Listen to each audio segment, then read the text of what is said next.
आपल्याकडे सत्ता असेल ना, तर त्या सत्तेच्या जीवावरती आपल्याला आपली यंत्रणा कशी पण फिरवता येते ना, याचं उदाहरण मला आत्ता जस्ट मोबाईल बघता-बघता आलं. का तर आत्ता मोबाईलला बघितलं, की मी 150 दिवस जेलमध्ये राहिल्याच्या नंतर अरविंद केजरीवाल जे दिल्लीचे मुख्यमंत्री होते, त्यांची सुटका झालेली आहे. निर्दोष सुटका झालेली आहे. म्हणजे त्यांच्यावर जे आरोप लावलेले होते ना, कोर्टाने सांगितले, की ते बेसलेस आरोप आहेत. त्याच्यात काही पॉइंटच नाही.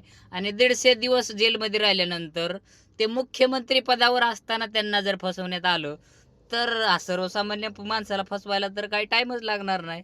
म्हणजे जरा अवघड आहे. याचंच दुसरं उदाहरण, की तामिळनाडूमध्ये विजय थलपती जे मुख्यमंत्री पदासाठी उभे राहिलेत सुपरस्टार, तर ते मुख्यमंत्री पदासाठी उभा राहिलेत म्हणून विरोधी पक्षातले नेते किंवा सत्तेतलं सरकार त्यांची ती शेवटचा मूव्ही रिलीजच होऊन देत नाही. का तर त्यांना माहिती आहे, की शेवटचा मूव्ही रिलीज झाला तर मूव्हीमध्ये चांगलं त्याचं ते हे परिणाम जाणून येतो समाजामध्ये आणि सुपरस्टार असल्यामुळे त्यांचं ते किती हाणून पाडून प्रयत्न करतायत, की ते मूव्ही नाही रिलीज होऊन देणार.